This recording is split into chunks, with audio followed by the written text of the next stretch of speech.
3장 7개의 뺨.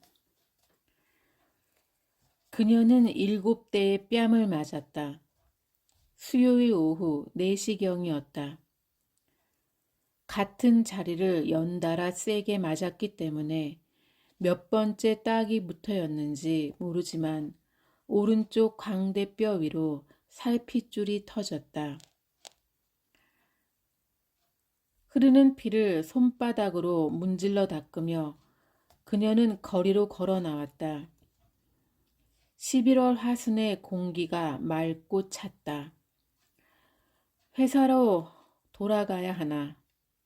그녀는 잠시 횡단보도 앞에 서 있었다. 빠른 속도로 뺨이 부푸는 게 느껴졌다. 귓속이 먹먹했다. 더 맞았다면 고막이 터졌을지도 모른다. 입뿌리에 고여있던 비릿한 피를 삼키며 집으로 가기 위해 그녀는 정류장을 향해 걸었다. 뺨 하나. 7대의 뺨을 맞은 그녀는 이제부터 잊을 거다.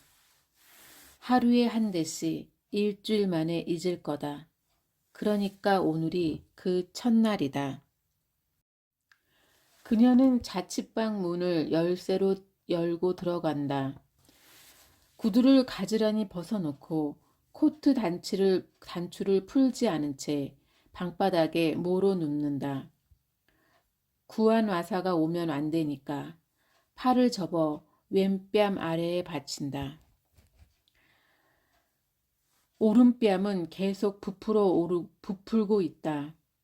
오른쪽 눈이 크게 떠지지 않는다. 어금니 위쪽에서 시작된 치통이 욱신욱신 관자놀이로 번진다. 그 자세로 20분 가까이 누워 있다가 그녀는 몸을 일으킨다. 외출복을 벗어 옷걸이에 걸어 놓는다. 흰 내복 바람으로 슬리퍼를 꿰어 신고 세면장으로 나온다. 대야에 찬물을 받아 부은 얼굴에 끼얹는다. 잘 벌어지지 않는 입을 열어 살살 문지르듯 이를 닦는다. 전화벨이 울리다가 끊긴다.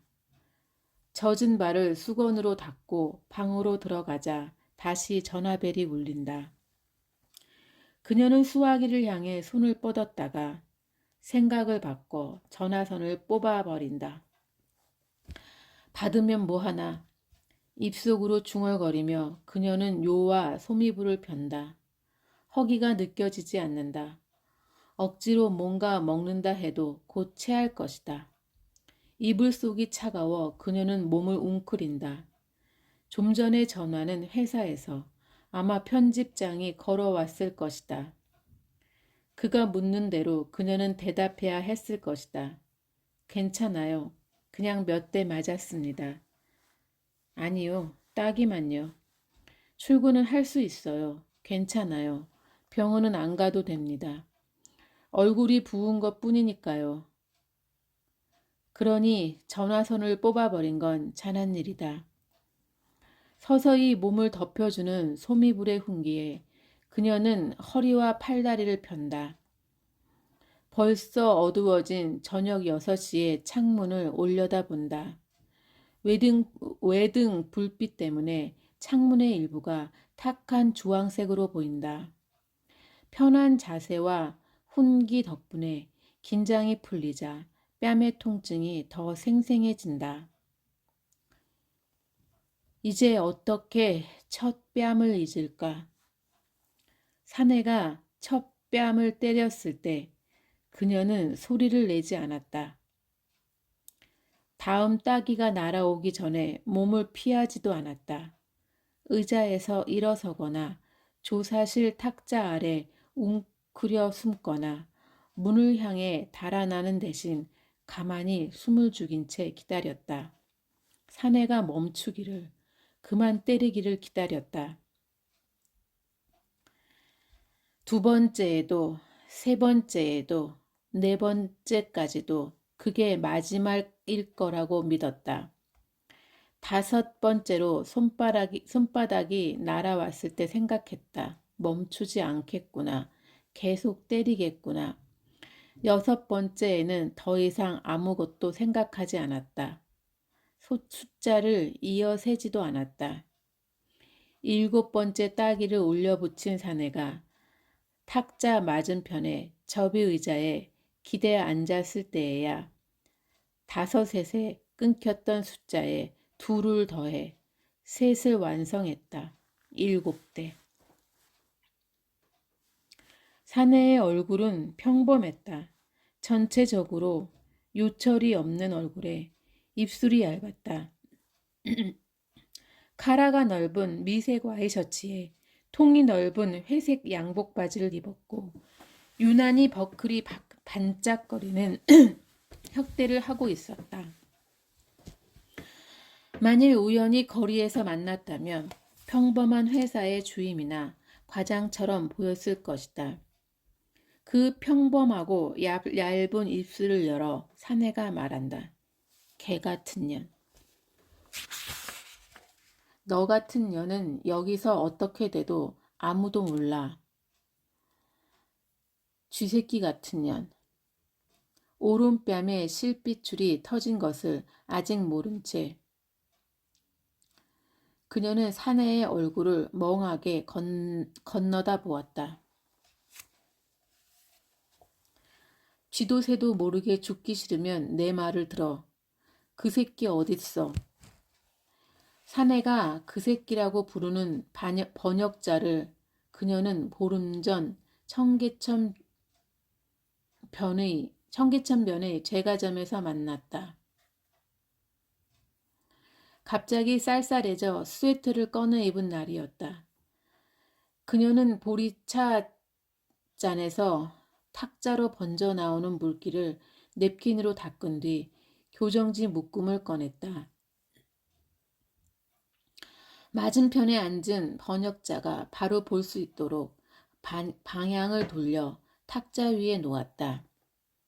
천천히 보세요, 선생님. 그녀가 식은 보리차와 함께 소보로빵의 바삭바삭한 부분을 뜯어 먹는 동안 그는 꼼꼼히 거의 1시간에 걸쳐 원고를 훑어보았다. 자잘한 수정사항과 윤문에 대해 그녀의 의견을 물었고 마지막으로 함께 목차를 체크하자고 제안했다. 그녀는 의자를 그의 옆으로 옮겨 교정지를 한 장씩 넘겨가며 목차와 함께 수정사항을 재차 확인했다. 헤어지기 전에 그녀가 물었다. 책이 나오면 어떻게 연락드릴까요? 그는 웃으며 대답했다. 제가 서점에서 찾아서 보겠습니다. 그녀는 가방에서 봉투를 꺼내 내밀었다. 이건 사장님이 미리 챙겨 드리라고 하셔서요. 초판 인쇄예요. 그는 말없이 그것을 받아 점퍼 안주머니에 넣었다. 다음 인쇄부턴 어떻게 할까요? 나중에 제가 연락드리겠습니다. 그의 인상은 막연히 상상했던 수배자의 그것과 거리가 멀었다. 벌레 한 마리 못 죽일 듯 소심해 보이는 눈매에 간이 좋지 않은지 전체적으로 피부가 노릇했고 턱과 배에 살집이 붙어 있었다. 오랫동안 실내에서만 생활해 왔기 때문일 것이다. 죄송스럽습니다. 죄송스럽습니다. 날도 찬데 이렇게 멀리 나오시게 해서. 지나치게 깍듯한 그의 말씨에 까마득히 손 아래인 그녀는 잠자코 웃었다. 이거 니년 서랍에서 나온 거. 이거 그 새끼 필체 아냐? 이러고도 어디 있는지 몰라? 거친 동작으로 탁자 위에 교정지 묶음을 던져놓는 사내의 눈을 피해 그녀는 먼지 낀 백열등을 올려다 봤다. 다시 때리겠구나 생각하며 두 눈을 깜빡였다. 그 순간 왜 분수대가 떠올랐는지 모른다. 짧게 감은 눈꺼풀 속에서 6월의 분수대가 눈부신 물줄기를 뿜었다. 버스를 타고 그 앞을 지나가던 19살의 그녀는 눈을 질끈 감았었다. 하나하나의 물방울들이 내쏘는 햇빛의 예리한 파편들이 달궈진 눈꺼풀 안쪽까지 파고들어 눈동자를 찔렀다. 집 앞 정류장에서 내리자마자 그녀는 공중전화 부스로 들어갔다. 책가방을 바닥에 내려놓고 이마에 흐르는 땀을 주먹으로 훔치며 전화기에 동전을 넣었다. 114 버튼을 누르고 기다렸다. 도청 민원실 부탁합니다. 안내받은 전화번호를 누르고 다시 기다렸다. 분수대에서 물이 나오고 있는 걸 봤는데요. 그래서는 안 된다고 생각합니다. 떨리던 그녀의 목소리가 점점 또렷해졌다. 어떻게 벌써 분수대에서 물이 나옵니까? 무슨 축제라고 물이 나옵니까? 얼마나 됐다고? 어떻게 벌써 그럴 수 있습니까? 가족한테도 안 알렸다는 연락처를 처음 만난 출판사 직원한테 왜 알려주겠어요? 계속해서 눈을 깜빡이며 그녀가 사내에게 말했다. 정말 저는 모릅니다. 사내의 주먹이 탁자를 내리쳤다. 그녀는 움찔 의자 등받이를 향해 물러나 앉았다. 한 번 더 얼굴을 맞은 것처럼 손바닥으로 광대뼈를 쓸었다. 피 묻은 손을 그제야 놀라며 들여다봤다. 어떻게 잊을까? 어둠 속에서 그녀는 생각한다. 어떻게 첫 뺨을 잊을까? 처음에 말없이 그녀를 바라보던 사무적인 일을 앞둔 사람처럼 침착하던 사내의 눈을 그가 손을 들었을 때 설마 때리는 건가 생각하며 앉아 있었던 그녀 자신을 목표가 어긋난 것 같았던 첫 충격을 뺨둘 점심시간을 앞두고 인쇄소에서 박양이 왔다. 여고 학생복 같은 감색 반코트에 운동화 차림이었다. 인쇄소 사장의 친척이라는 박양은 나이에 비해 넉살이 좋은 데다 생글생글 웃는 인상이어서 누구나 좋아했다. 박양 왔어요? 활짝 환대하던 편집장의 표정이 교정지에 얼굴을 묻고 있다 고개를 든 그녀의 눈이 마주치자 곧 굳어졌다. 호기심 어린 박양의 눈길이 편집장의 눈길을 따라와 그녀의 얼굴에 멈췄다. 어머! 놀라는 박양에게 그녀는 반쯤 웃으며 물었다. 가집은 벌써 나왔어요? 그녀의 얼굴에서 눈을 떼지 못하는 박양이 서류 봉투에서 가제본을 꺼냈다. 얼굴이 왜 그래요? 제작부 윤대리를 돌아보며 박양이 다시 물었다. 은숙 언니 얼굴이 왜 이래요? 윤대리가 대답 없이 고개를 젓자 박양은 커다랗게 뜬 눈으로 편집장을 보았다. 글쎄 오늘은 그냥 들어가라 해도 저 고집입니다. 초로의 편집장이 담배를 꺼내 물었다. 의자 뒤편의 창문을 열고 고개를 바깥으로 빼고는 볼이 움푹 패이도록 연기를 빨았다 뱉었다. 무엇을 입어도 지치고 후줄근해 보이는 사람이었다. 자식벌 되는 사람에게도 꼬박꼬박 존칭을 쓰는 사람. 이 손바닥만한 출판사의 사장이자 편집장이지만 사장이란 호칭은 싫다며 편집장이라고만 부르게 하는 사람. 형사가 그녀에게 행방을 추궁했던 번역자의 고교 동기 동창. 그녀가 박양과 얘기를 끝내자 편집장이 담배를 눌러 끄며 말했다. 김양, 고기 먹을래요? 내가 고기 사줄게. 저기 삼거리집에서 쇠고기 안창살, 박양도 안 바쁘면 같이 먹고 가지. 편집장이 지나치게 친절해져서 그녀는 이상한 기분이 들었다. 미처 깊이 생각해보지 않았던 의문이 문득 떠올랐다. 그는 그녀보다 먼저 어제 오전 일찍 서대문 경찰서에 다녀왔다. 어떻게 그는 자신이 아무것도 모른다는 사실을 그들에게 설득시켰을까? 괜찮아요. 그녀는 정색을 하고 대답했다. 웃으며 부은 얼굴이 아프기 때문에 어쩔 수 없었다. 저 고기 안 좋아하잖아요. 그렇지. 김양은 고기 안 좋아하지. 편집장이 거푸 고개를 주워거렸다. 그녀는 고기를 좋아하지 않는다기보다 불판 위에서 고기가 익어가는 순간을 견디지 못했다. 살점 위에 피와 육즙이 고이면 고개를 돌렸다. 머리가 있는 생선을 구울 때는 눈을 감았다. 프라이팬이 달궈지면 얼었던 눈가에 물기가 맺히고 벌어진 입에서 희끗한 진물이 흘러나오는 순간 그 죽은 물고기가 뭔가를 말하려 하는 것 같은 순간을 외면했다. 그럼 뭐 먹고 싶어 김냐? 듣고 있던 박양이 얼른 끼어들었다. 저 여기서 비싼 거 얻어먹고 가면 사장님한테 혼나요. 저번에 갔던 밥집 가요.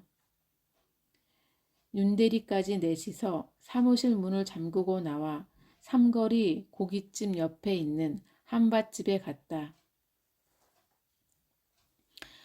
여름이면 엄지발톱이 까맣게 썩은 맨발에 슬리퍼를, 겨울이면 알록달록 누빈 손버선에 털신을 신은 주인 여자가 가정식 백반을 파는 곳이었다. 석유골로 옆자리에 앉아 그들은 식사가 나오길 기다렸다. 박양은 몇 살이라고 했지? 벌써 5번쯤 들었을 편집장의 질문에 박양은 서글서글한 말씨로 대답했다. 19살이에요. 정 사장이 삼촌이라고 그랬나? 아니요, 당숙이에요. 아버지하고 사촌이세요.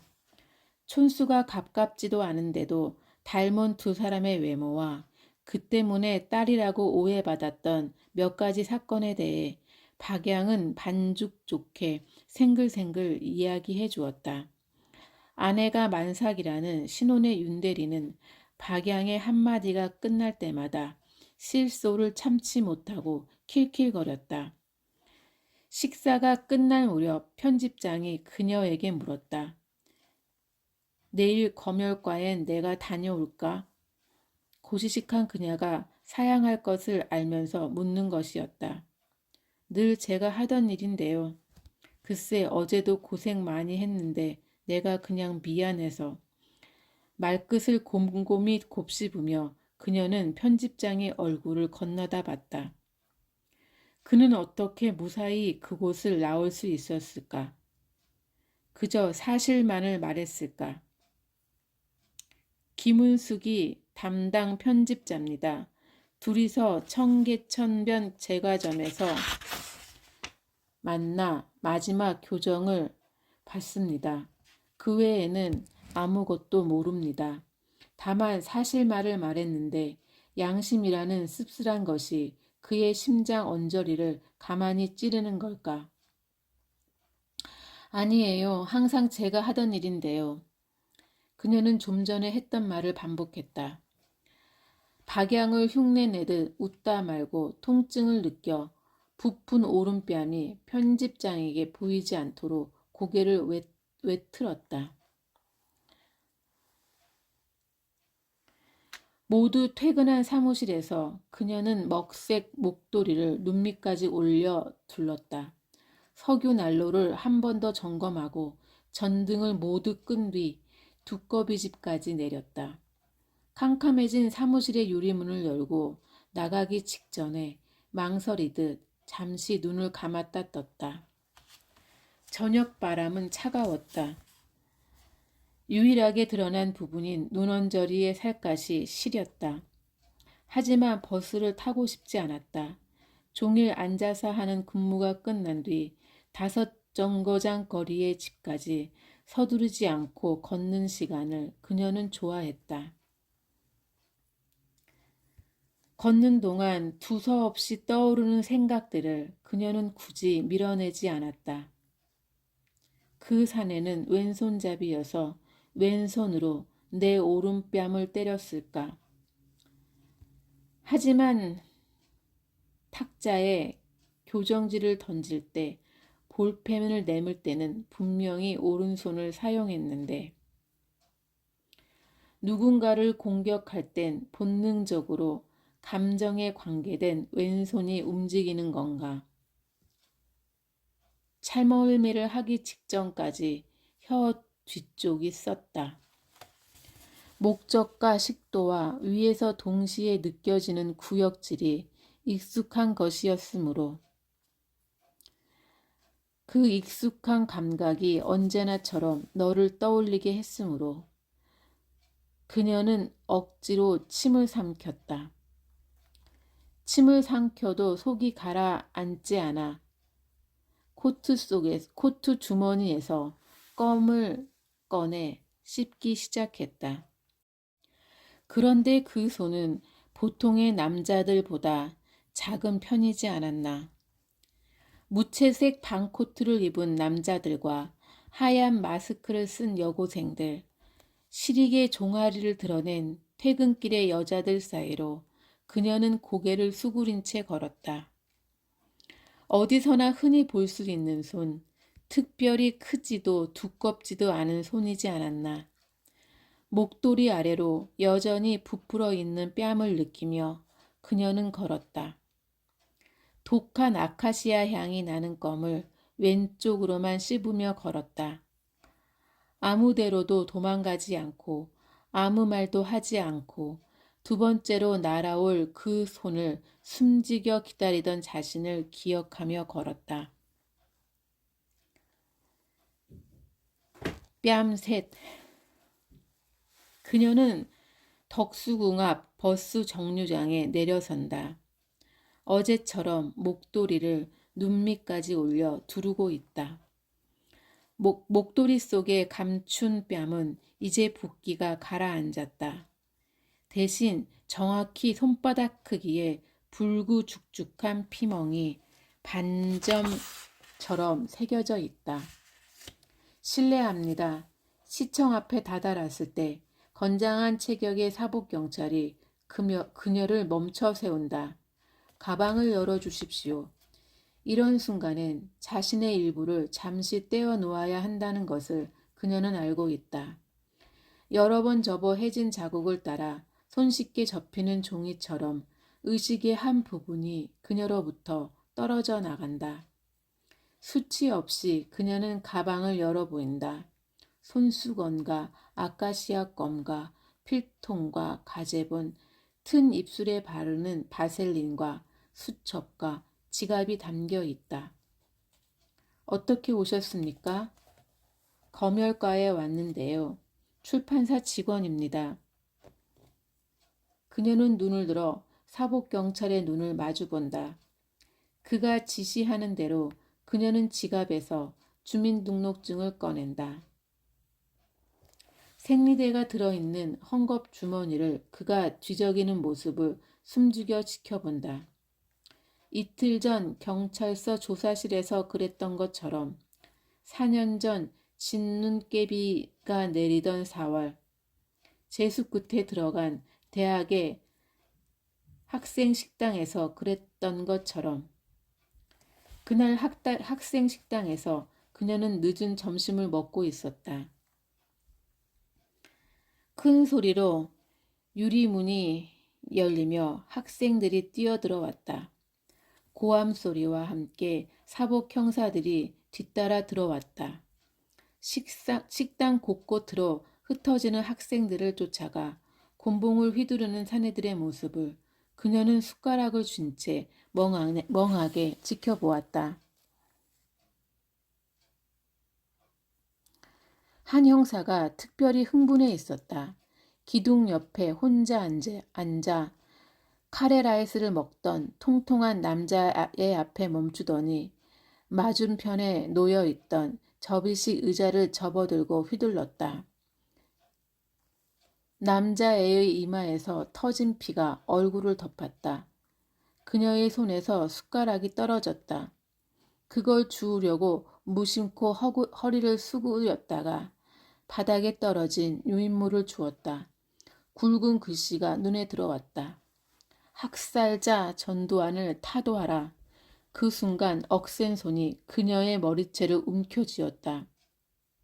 유인물을 뺏고 그녀를 의자에서 끌어냈다. 학살자 전두환을 타도하라. 뜨거운 면도날로 가슴에 새겨 놓은 것 같은 그 문장을 기억하며 그녀는 회벽에 붙은 대통령 사진을 올려다본다. 얼굴은 어떻게 내면을 숨기는가? 그녀는 생각한다. 어떻게 무감각을, 잔인성을, 살인을 숨기는가? 창 아래 등받이 없는 의자에 걸터 앉아 그녀는 손톱들의 거스러미를 뜯어낸다. 실내가 따뜻하지만 목도리를 내릴 수는 없다. 문신 같은 뺨의 상처가 라디에이터의 열기에 달아오른다. 보안사 군복을 입은 담당자가 출판사의 이름을 호명해 그녀는 창구로 다가선다. 어제 박양이 가져온 가제본을 제출한 뒤 2주 전에 제출해 심사가 끝난 가제본을 가지고 가겠다고 말한다. 기다리십시오. 살인자의 사진 액자 아래 반투명한 간유리가 끼워진 문이 있다. 그 문 안쪽에서 검열관들이 일한다는 것을 그녀는 알고 있다. 한 번도 얼굴을 본 적 없는 군복을 입은 중년의 검열관들이 책상 가득 책을 펼쳐놓고 있는 모습을 그녀는 상상한다. 담당자는 익숙한 걸음걸이로 그 문을 열고 들어갔다가 3분 남짓한 시간이 흐른 뒤 자리로 돌아온다. 여기 사인하십시오. 담당자가 장부를 내밀었을 때 그녀는 주저한다. 방금 그가 창구에 내려놓은 가제본의 모습이 한눈에 이상해 보였기 때문이다. 사인하십시오. 장부에 서명한 뒤 그녀는 가제본을 받아든다. 말은 더 이상 필요하지 않다. 그들은 집도를 끝냈고 그 결과물을 그녀에게 넘겨주었다. 창구를 등지고 그녀는 서너 걸음 걸어간다. 의자들 사이에 엉거주춤 선 채 가제본을 넘긴다. 한 달 동안 그녀가 타이핑과 원문 대조와 3교를 마쳐 거의 외우다시피 한 이제 인쇄 절차만 남아있는 책이다. 그녀가 받은 첫 번째 느낌은 페이지들이 불탔다는 것이다. 불에 타서 검은 숯덩이가 되었다. 검열과에 가제본을 제출한 뒤 정해진 기일에 찾아오는 것은 그녀가 입사한 뒤 매달 반복해온 일이었다. 서너 군데, 많게는 연합군 군대, 먹선으로 지워진 부분을 확인하고 기운이 빠져서 회사로 돌아가 수정 작업을 거친 가제본을 인쇄소에 넘기곤 했다. 하지만 이번엔 다르다. 이 가제본의 도입부 10페이지 정도는 절반 이상의 문장들에 먹줄이 그어져 있다. 그 다음 30페이지 가량은 거의 대부분의 문장들에 먹줄이 그어져 있다. 그렇게 50페이지를 넘어가자 선을 긋는 것이 수고스러웠는지 잉크에 담근 롤러로 페이지 전체를 검게 지워놓았다. 낱장들을 흠뻑 적신 잉크 때문에 가제본은 삼각기둥과 흡사한 형상으로 부풀어 있다. 곧 부스러질 검은 숯 같은 그것을 그녀는 가방에 넣었다. 숯이 아니라 쇠를 넣은 것 같이 가방이 무겁다. 어떻게 그 사무실을 걸어 나왔는지, 어떻게 복도를 통과해 사복 경찰이 서 있는 정문을 빠져나왔는지 기억할 수 없다. 이 희곡집은 이제 출판할 수 없다. 처음부터 헛수고를 한 것이다. 앞쪽의 10페이지에 드문드문 살아남은 문장들을 그녀는 머릿속으로 더듬는다. 당신들을 잃은 뒤 우리들의 시간은 저녁이 되었습니다. 우리들의 집과 거리가 저녁이 되었습니다. 더 이상 어두워지지도 다시 밝아지지도 않는 저녁 속에서 우리들은 밥을 먹고 걸음을 걷고 잠을 잡니다.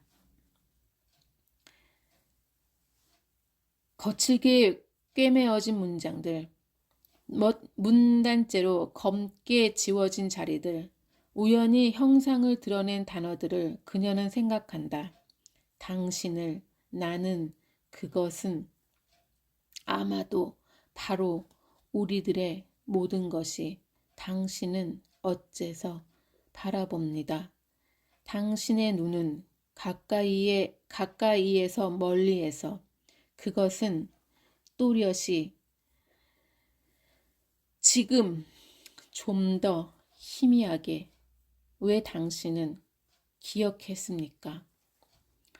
수시된 문장과 문장들 사이에서 그녀는 숨을 몰아쉰다. 어떻게 분수대에서 물이 나옵니까? 무슨 축제라고 물이 나옵니까? 칼을 찬 장수의 검은 동상을 등지고 멈추지 않고 그녀는 걷는다. 목도리를 눈밑까지 올리고는 숨을 쉴 수 없어 시큰거리는 붉은 광대뼈를 드러낸 채 걷는다. 뺨, 넷. 세 번째 따기 다음에 네 번째 따기가 날아왔다. 그녀는 사내의 손이 날아오기를 기다리고 있었다. 아니, 사내의 손이 멈추기를 기다리고 있었다. 아니, 무엇도 기다리고 있지 않았다. 그냥 맞았다. 사내가 때리는 대로 맞았다. 그걸 그녀는 잊어야 한다. 네 번째 따기를 오늘 잊을 것이다. 사무실 복도 끝의 세면장에서 그녀는 수도꼭지를 열어 차가운 물에 손을 적신다. 파마를 하지 않아도 곱슬곱슬한 긴 머리를 물 묻은 손으로 가라앉혀 정돈한 뒤 검은 고무 밴드로 질끈 묶는다. 그녀는 화장을 하지 않는다. 바세린 말고는 아무것도 입술에 바르지 않는다. 얼굴을 뽀얗게 만드는 일, 화사한 옷을 입거나 굽이 높은 구두를 신는 일, 향수를 뿌리는 일을 하지 않는다. 오늘은 1시에 근무가 끝나는 토요일이지만 함께 점심을 먹을 남자친구는 없다. 짧은 대학생활 동안 사귀어 놓은 친구도 없다. 그녀는 언제나처럼 조용히 자취방으로 돌아갈 것이다. 뜨거운 물에 찬밥을 말아 먹은 뒤 잠들 것이다. 잠 속에서 네 번째 따기를 잊을 것이다. 세면장을 나와 사무실을 향해 걸어가는 복도는 한낮에도 최강이 좋지 않다. 김은숙 씨 하고 반갑게 부르는 소리에 그녀는 고개를 든다. 작은 창에 빛을 등지고 활달하게 걸어오는 서선생의 걸음걸이를 곧 알아본다. 울림이 좋은 음성으로 그가 인사한다. 잘 있었어요, 김은숙 씨? 안녕하세요. 그녀가 목례하자 서선생의 눈이 갈색 뿔테 안경 속에서 커진다. 아이고, 얼굴이 왜 그럽니까? 좀 다쳤어요. 그녀는 반쯤 웃는다. 어쩌다가 얼굴을 다 그녀가 주저하자 그는 서글서글하게 화제를 돌린다. 문 사장 안에 있어요? 오늘 안 나오셨는데요. 결혼식이 있으시다고. 저런, 어쩌녁에 통화할 때는 사무실에 있을 거라고 했는데. 그녀는 잠자코 사무실 문을 연다. 들어오세요, 선생님. 미색 레이스볼을 깔아놓은 손님 접대용 탁자로 그를 안내하는 그녀의 뺨에 경련이 인다. 탕비실로 그녀는 들어간다. 시큰거리는 오른뺨에 긴장이 느껴지는 왼뺨에 차례로 두 손을 얹는다. 침착하려 애쓰며 커피 포트를 데운다. 그녀가 그 책을 숫덩어리로 만든 게 아닌데 왜 거짓말을 들킨 것처럼 손이 떨리는 것인지 알 수 없다. 지금 편집장은 아니 사장은 왜 없는 걸까? 이 불편한 자리를 피하려고 일부러 결근한 걸까?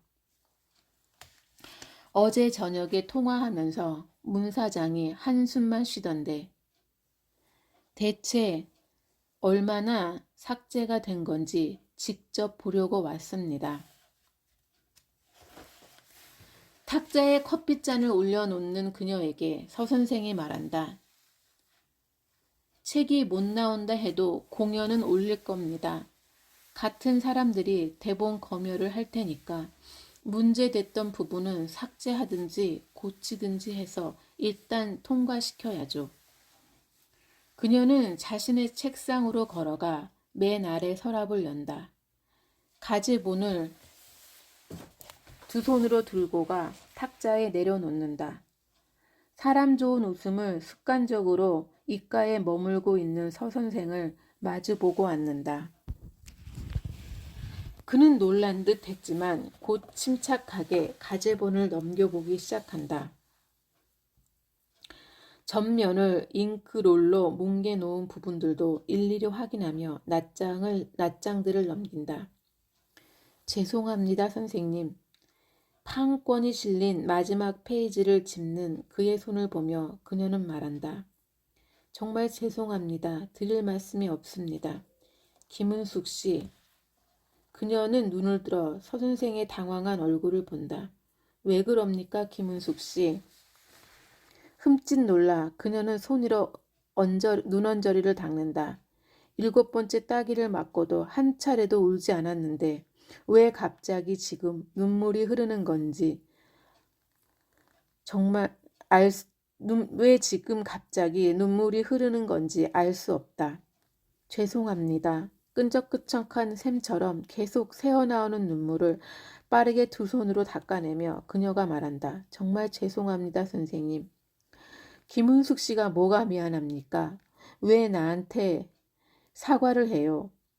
서선생이 탁자에 가제본을 내려놓는다. 그걸 몸쪽으로 끌어오려던 그녀의 손이 얼결에 커피잔을 엎지른다.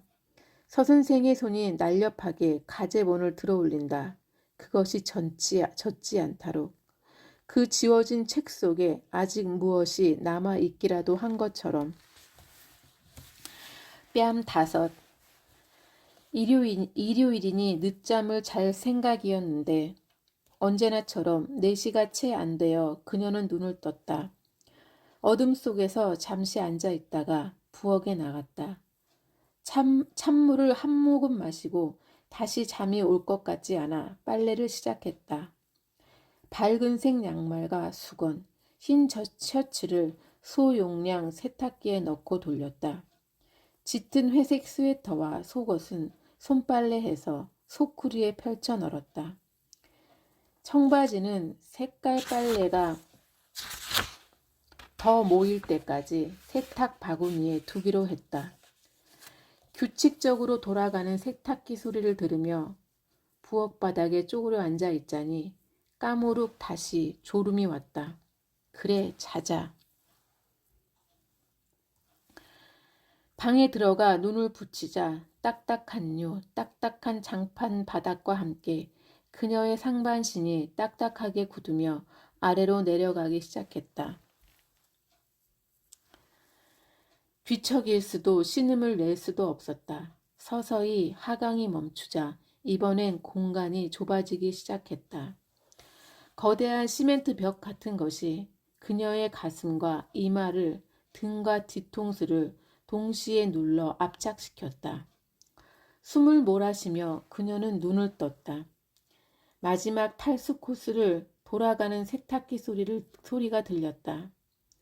어둠 속에서 좀 더 기다리자 숨이 멎듯 세탁기가 멈추며 높은 신호음이 들렸다. 몸을 일으키지 않은 채 그녀는 어둠을 향해 눈을 뜨고 있었다. 아직 넉 대의 뺨도 잊지 못했는데 오늘 5번째 뺨을 잊어야 한다. 더 이상 세지 말자라고 생각했던 5번째 뺨. 살갗이 따갑게 벗겨지는 것 같다고 느꼈던 광대뼈 언저리에서 피가 새어나오기 시작했을 5번째 뺨. 세면장에 쳐놓은 줄에 빨래를 넣은 뒤 방으로 돌아왔지만 아직 날이 밝으려면 멀었다. 이불을 개켜 서랍장 위에 얹고 책상을 치우고 서랍을 정리했지만 여전히 날이 밝으려면 멀었다.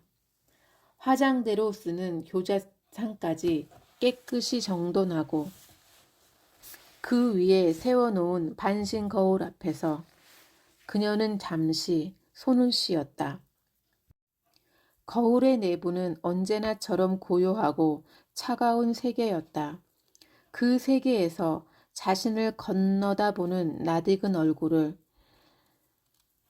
아직 푸르스름하고 멍든 뺨을 그녀는 무심하게 들여다보았다. 모두가 그녀에게 귀엽게 생겼다고 말하던 때가 있었다. 눈, 코, 입이 조금씩 튀어나온 게 밉지 않고 귀엽구나. 머리는 꼭 흑인 댄서 같구나. 미용실에서 파마 안 해도 되겠다야. 그러나 19살의 여름이 지나자 누구도 그녀에게 그런 말을 하지 않았다. 이제 그녀는 24살이고 사람들은 그녀가 사랑스럽기를 기대했다. 사과처럼 볼이 붉기를 반짝이는 삶의 기쁨이 예쁘장한 볼 우물에 고이기를 기대했다. 그러나 그녀 자신은 빨리 늙기를 원했다. 빌어먹을 생명이 너무 길게 이어지지 않기를 원했다. 그녀는 물걸레로 구석구석 방을 훔쳤다. 걸레를 빨아 널고 돌아와 책상 앞에 앉았지만 아직도 날이 밝으려면 멀었다. 아무것도 읽지 않고 가만히 앉아 있으려니 허기가 느껴졌다. 어머니가 부쳐준 올뱃살을 공기에 담아와 다시 책상 앞에 앉았다. 묵묵히 쌀알을 씹으며 그녀는 생각했다. 치욕스러운 데가 있다. 먹는다는 것엔. 익숙한 치욕 속에서 그녀는 죽은 사람들을 생각했다. 그 사람들은 언제까지나 배가 고프지 않을 것이다. 삶이 없으니까. 그러나 그녀에게는 삶이 있었고 배가 고팠다. 지난 5년 동안 끈질기게 그녀를 괴롭혀온 것이 바로 그것이었다. 허기 앞에서 허기를 느끼며 음식 앞에서 입맛이 도는 것. 그의 겨울 입시에 실패하고 집 밖으로 나가지 않는 그녀에게 어머니는 말했다. 그냥 눈 딱 감고 살아주면 안 되겠냐. 내가 힘들어서 그런다. 그냥 다 잊어불고 남들같이 대학 가서 네 밥벌이 네가 하고 좋은 사람 만나 살고 그렇게 내 짐을 덜어주면 안 되겠냐. 누구의 짐도 되고 싶지 않았으므로 그녀는 다시 공부를 했다. 되도록 멀리 가겠다는 마음으로 서울에 있는 대학에 지원했다. 물론 그곳은 피신처가 아니었다. 사복경찰이 교내에 상주했고 그들에게 연행된 학생들은 최전방으로 강제 입대됐다. 위험이 컸기 때문에 집회는 자주 열릴 수 없었다. 대신에 인생을 건 싸움이었다. 중앙도서관 유리창이 안쪽에서 깨지고 긴 현수막이 외벽을 따라 늘어뜨려지면 그곳이 신호였다. 살인마 전두환을 타도하라. 옥상 기둥에 밧줄을 묶고 자신의 몸에도 감은 뒤 뛰어내리는 학생도 있었다. 사복경찰이 올라와 밧줄을 끌어당기는 시간을 벌려는 거였다. 그가 밧줄에 매달린 채 유인물을 뿌리고 구호를 외치는 동안 3, 40명의 앳된 남녀 학생들이 도서관 앞 광장에서 스크럼을 짜고 노래를 불렀다.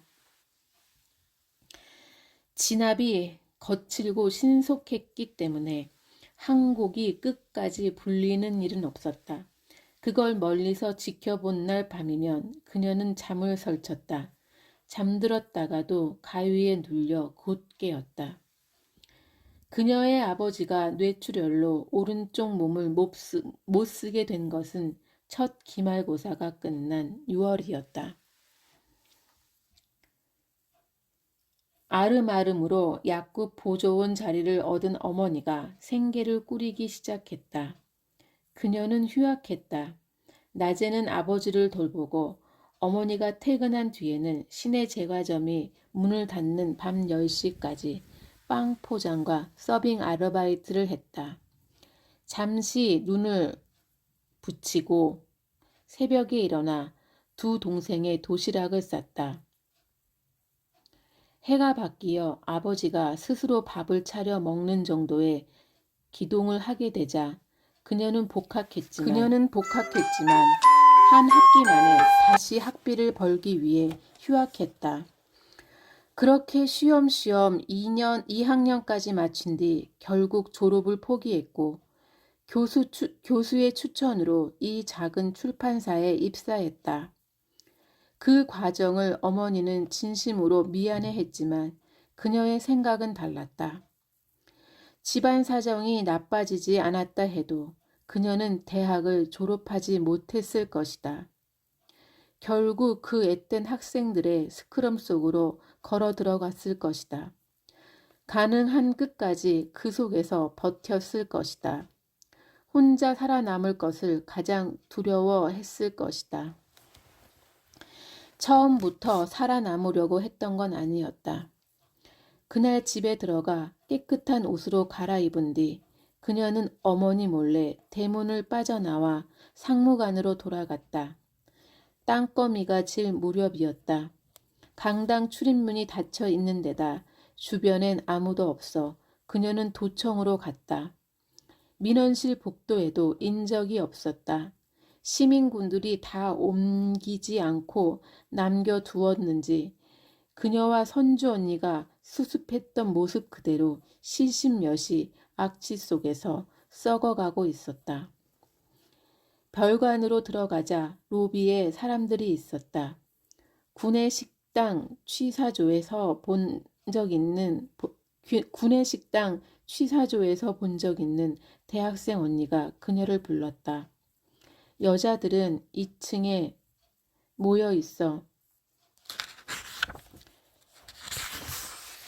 여대생을 따라 2층 복도 끝의 작은 방에 들어섰을 때 여자들은 토론 중이었다. 우리도 총을 받아야 한다고 생각해요. 한 사람이라도 더 같이 싸워야 해요. 그걸 누가 강요할 수 있겠어요. 원하는 사람만 총을 받기로 해요. 각오가 된 사람만. 탁자 끝에 앉아 한 손으로 턱을 괴고 있는 선주 언니를 발견하고 그녀는 곁에 가서 앉았다. 선주 언니는 가만히 웃었다.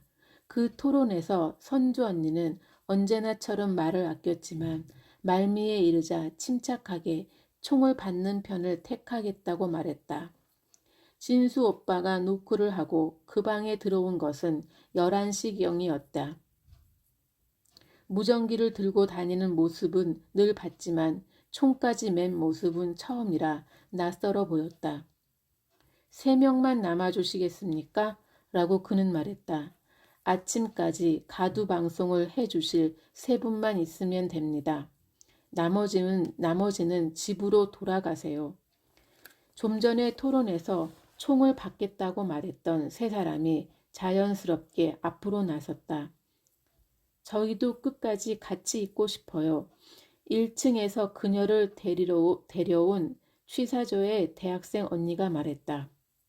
같이 있으려고 여기 온 거니까요. 진수 오빠가 어떻게 여자를 설득했는지 그녀는 후에 정확히 기억할 수 없었다. 기억하고 싶지 않아서 잊은 건지도 몰랐다.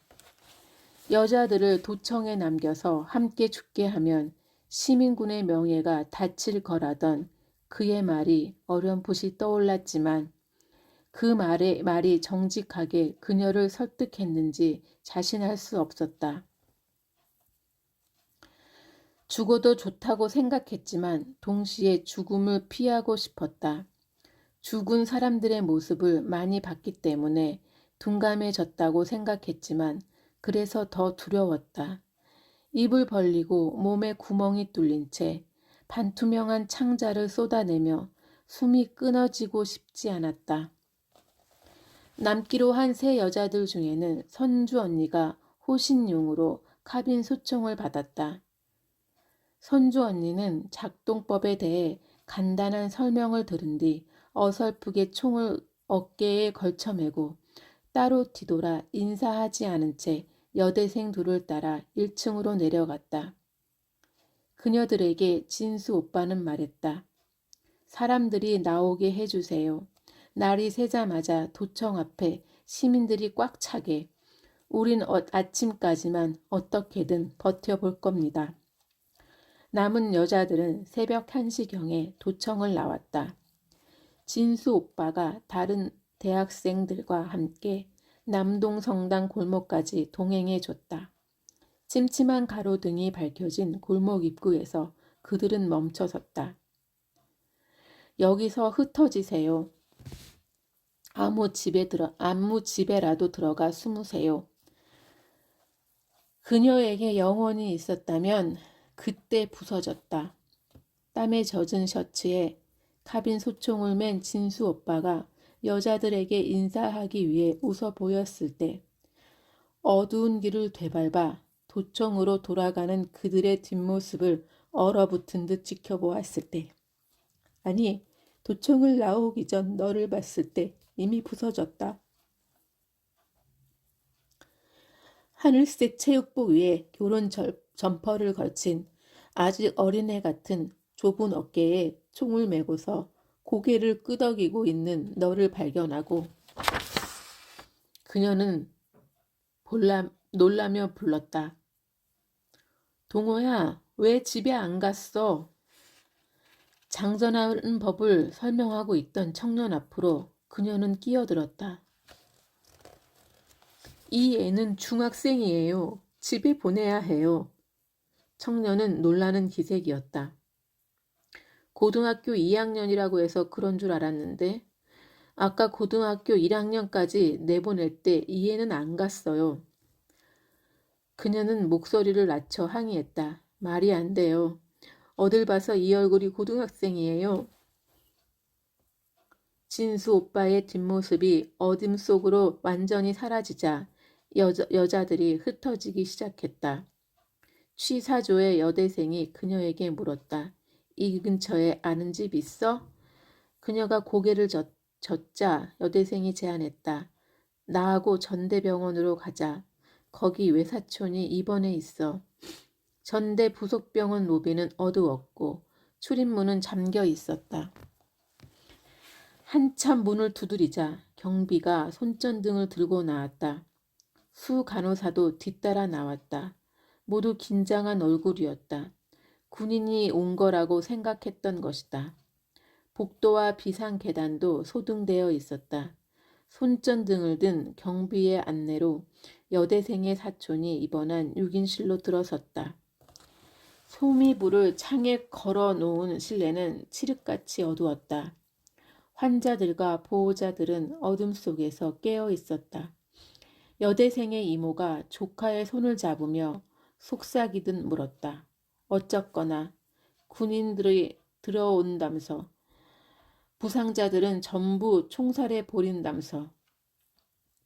그녀가 창 아래 벽에 기대 앉자 옆 침대 환자의 보호자인 듯한 아저씨가 말했다.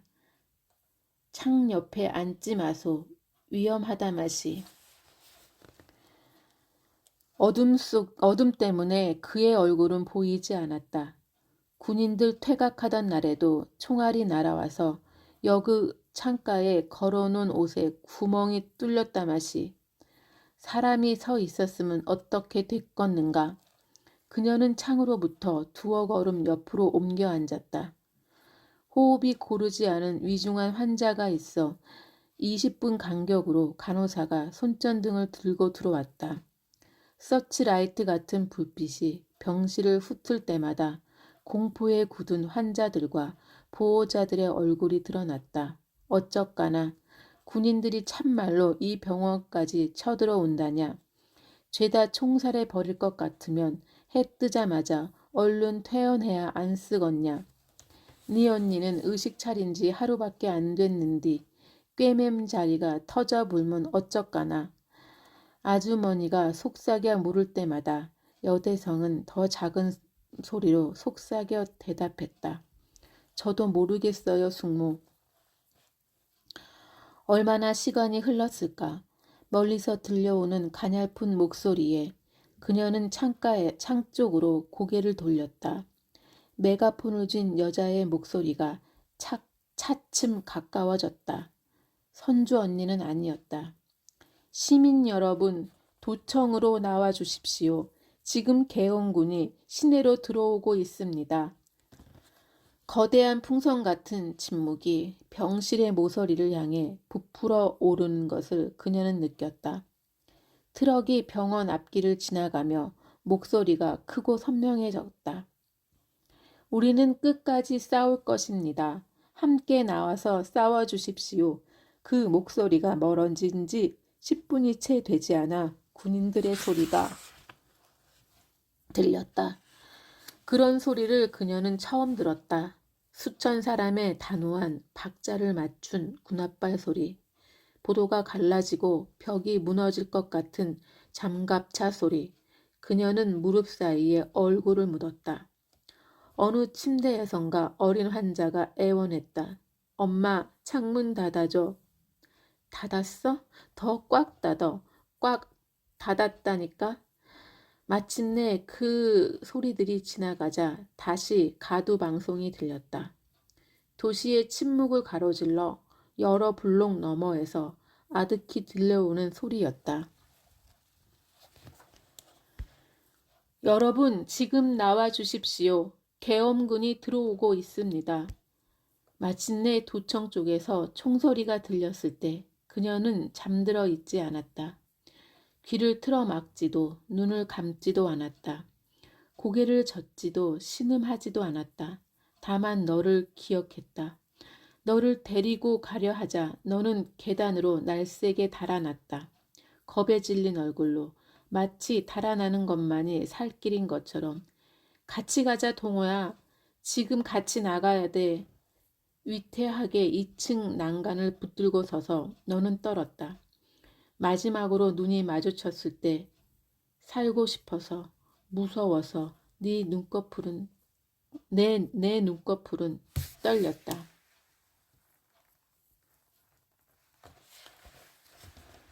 뺨 6. 검열들을 어떻게 통과할 생각이지? 서선생의 극단 스태프라는 청년이 방금 전해주고 간 초대권을 들여다보며 편집장이 중얼거렸다. 혼잣말 같지만 그녀에게 묻는 말이었다. 처음부터 대본을 다시 쓰고 있는 건가? 공연이 보름도 안 남았는데 연습을 어떻게 하려고? 와서 그와 서선생의 그가 계획은 와서 이번 주에 희곡집을 출간해 다음 주 일간지 문예면에 리뷰가 실리도록 하는 것이었다. 극단으로서는 공연을 홍보할 수 있는 좋은 기회였다. 공연 기간에는 윤대리가 나가 극장 입구에서 희곡집을 판매할 예정이었다. 하지만 검열 때문에 출판이 무산됐으니 내용이 같은 연극 공연도 무산되는 것이 수순이었다. 한데 무슨 생각에선지 서 선생이 예정대로 초대권을 돌린 것이다. 사무실 문이 요란하게 열렸다. 윤대리가 책 박스를 안고 들어왔다. 안경알이 훈기로 하얘져 있었다. 누가 안경 좀 벗겨봐요. 그녀가 뛰어나가 윤대리의 안경을 벗겨들었다. 윤대리는 숨을 몰아쉬며 손님용 탁자 옆에 책 박스를 내려놓았다. 그녀는 커터칼로 상자를 뜯고 책 2권을 꺼냈다. 한 권을 편집장에게 가져다 준 뒤 남은 한 권을 흩어보았다. 숲에 죽인 번역자의 이름 대신 미국으로 이민 갔다는 편집장의 친척의 이름을 넣은 책이었다.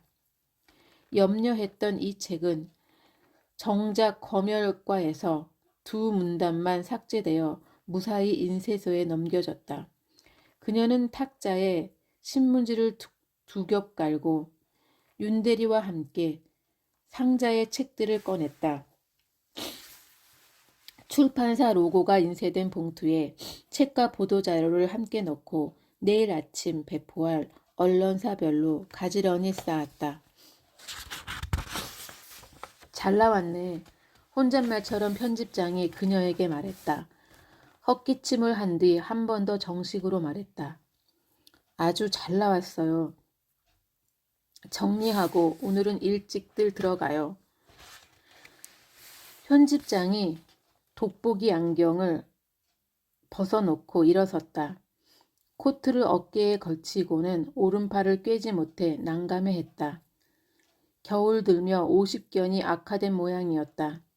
그녀는 작업을 중단하고 그에게 다가가 소매를 꿰어 주었다. 고마워 김양.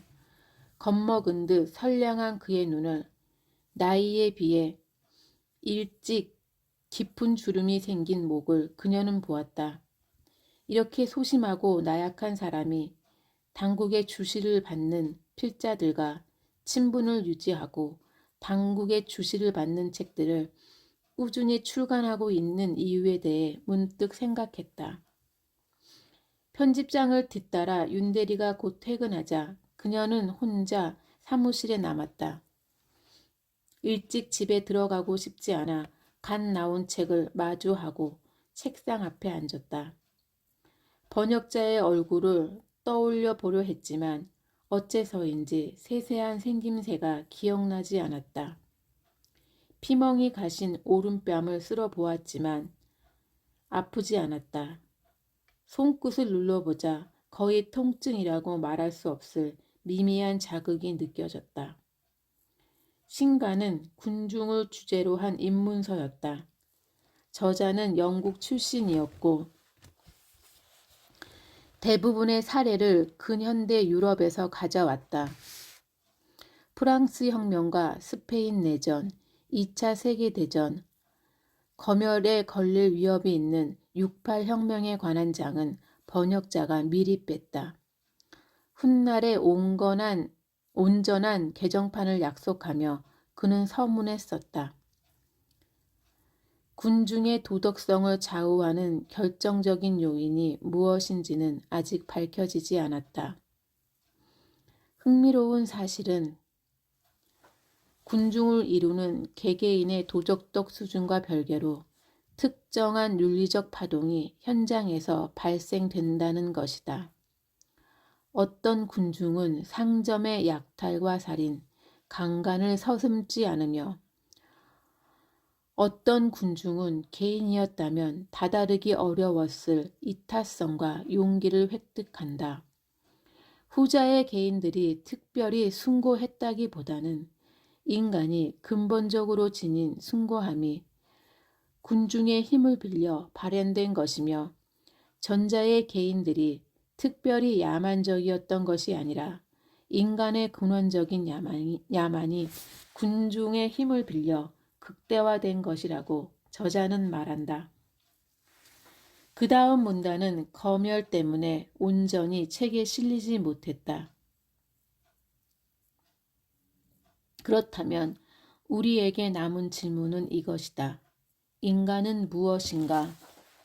인간이 무엇이지 않기 위해 우리는 무엇을 해야 하는가? 이어서 먹선으로 지워진 넉 줄의 문장들을 그녀는 기억했다. 번역자의 살찐 턱과 허름한 감색 점퍼, 핏기 없이 노릇노릇하던 낯빛을 기억했다.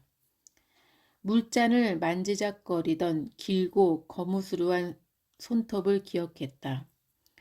그러나 정확한 이목구비만은 끝내 떠오르지 않았다. 그녀는 책을 덮고 기다렸다. 창밖이 더 어두워지기를 기다렸다. 그녀는 인간을 믿지 않았다. 어떤 표정, 어떤 진실, 어떤 유려한 문장도 완전히 신뢰하지 않았다. 오로지 끈질긴 의심과 차가운 질문들 속에서 살아나가야 한다는 것을 알았다. 그 오전 분수대에서는 물줄기가 뿜어져 나오지 않았다. 도청 담장 앞에 던져진 주검들 옆으로 총을 맨 군인들이 새로운 주검들의 다리를 끌고 왔다. 주검들의 등과 뒤통수가 함부로 바닥에 쓸리고 튀어올랐다. 몇몇 군인들은 커다란 방수 모포를 펴서 뇌 귀를 나눠잡고 도청 앞마당에서 여남은 사람의 주검을 한 번에 쓸어 담아 나왔다.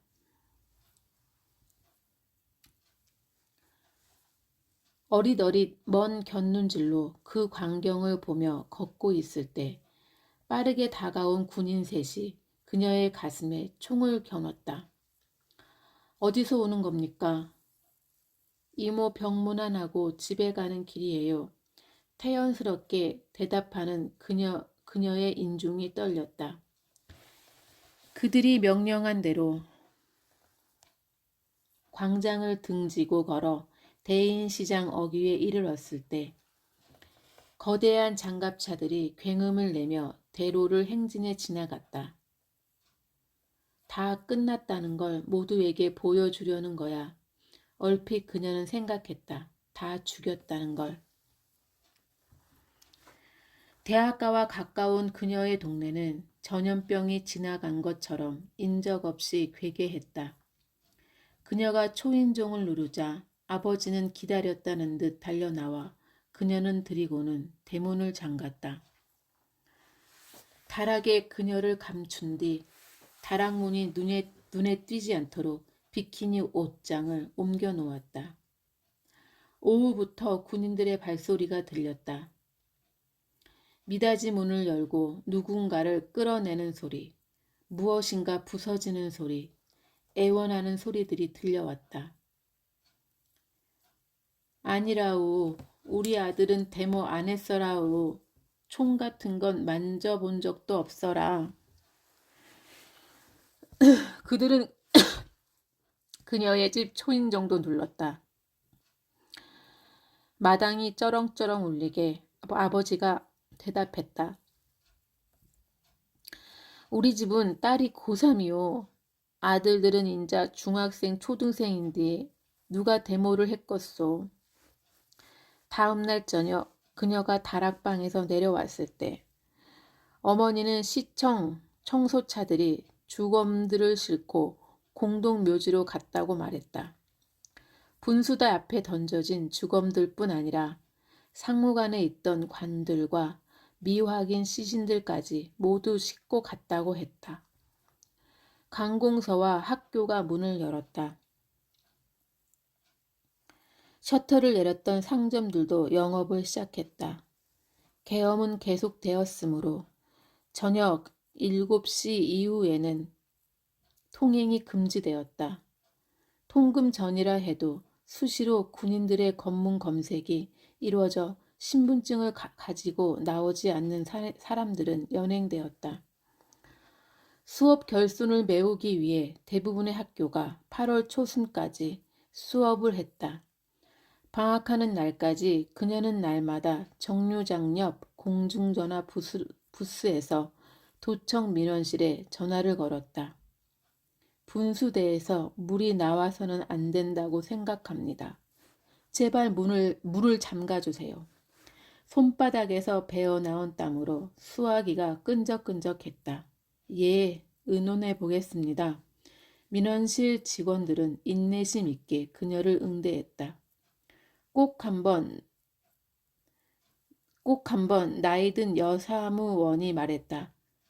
그만 전화해요, 학생. 학생 같은데 맞지요?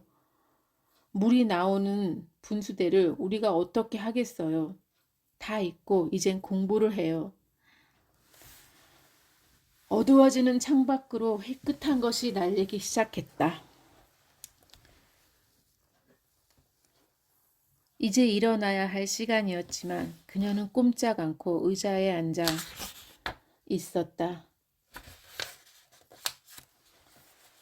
눈발은 갓 빻은 쌀가루처럼 가볍고 부드러워 보였다.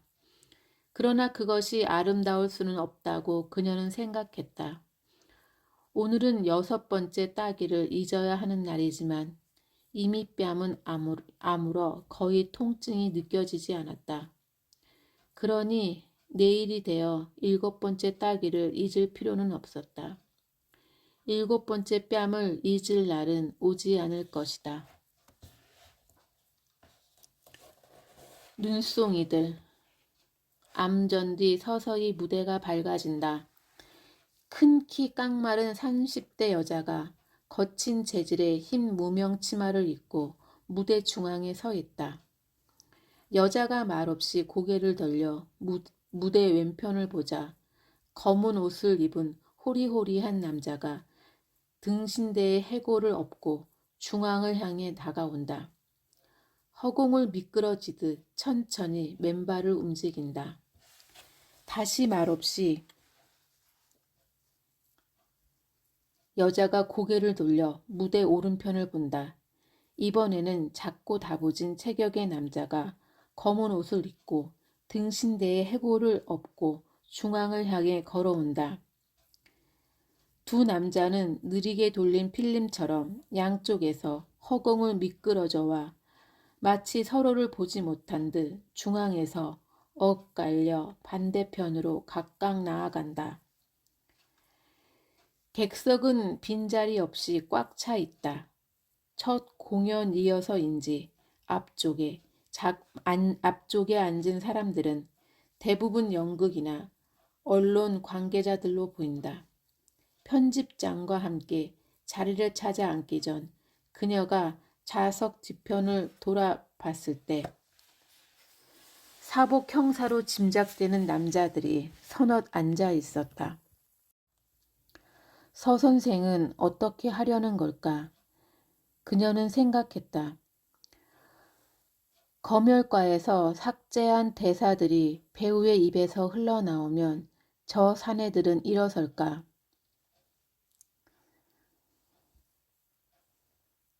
날렵하게 무대로 올라가 배우들을 덮칠까?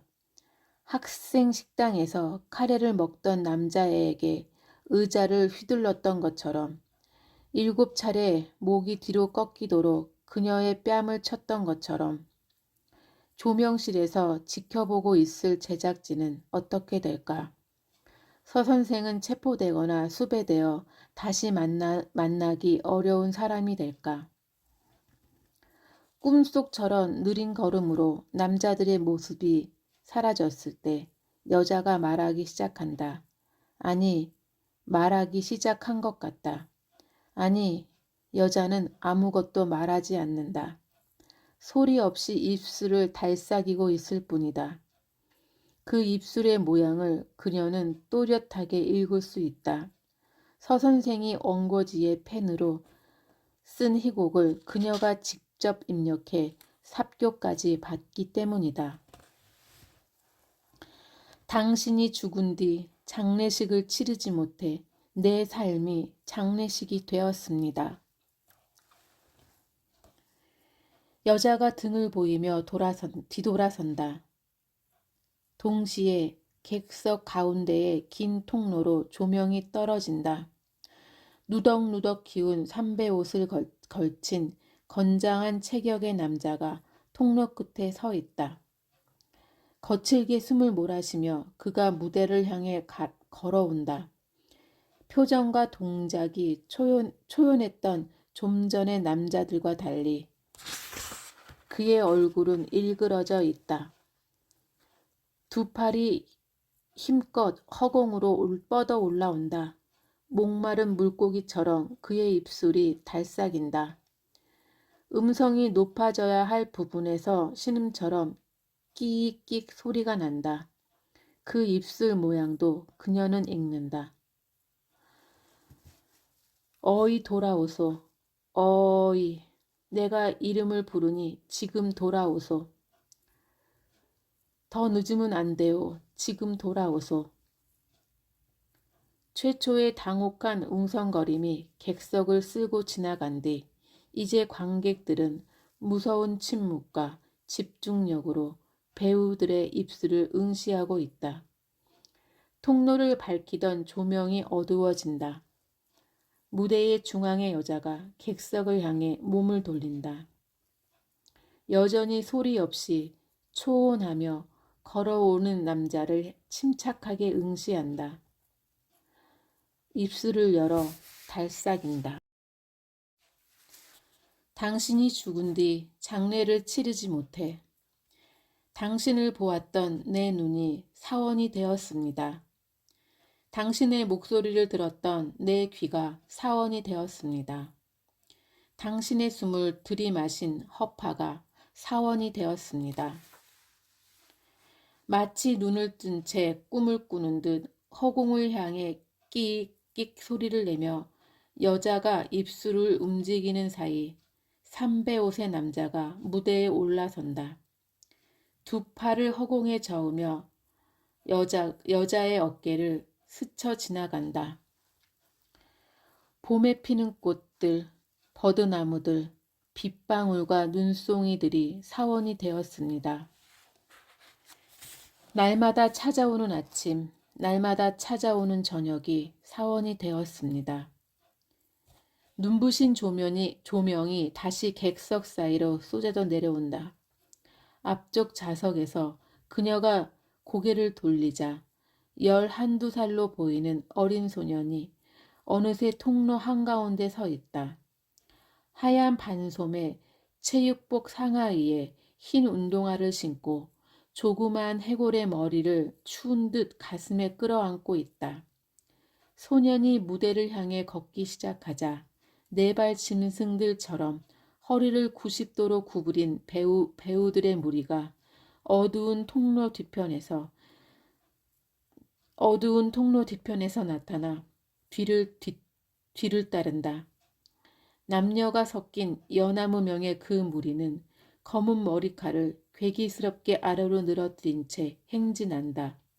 쉴 새 없이 입술을 달싹거리며 끼익 신음을 내며 채머리를 떤다. 소리가 커질 때마다 자꾸 뒤돌아보며 멈칫거리는 소년을 앞질러 그들이 먼저 무대 앞 계단에 다다른다. 고개를 뒤로 꺾은 채 그 모습을 지켜보던 그녀의 입술이 자신도 모르게 달싹인다. 배우들을 흉내내듯 목구멍을 쓰지 않고 부른다. 동호야. 행렬 끝에 있던 젊은 남자가 수그린 몸을 돌려 소년에게서 해골의 머리를 빼앗아든다. 늘어뜨러진 손에서 손으로 옮겨간 해골이 행렬의 맨 앞에 기역자로 허리를 구부린 노파에게서 멈춘다. 반백의 긴 머리를 풀어내린 노파는 해골을 보듬고 무대 위로 올라간다.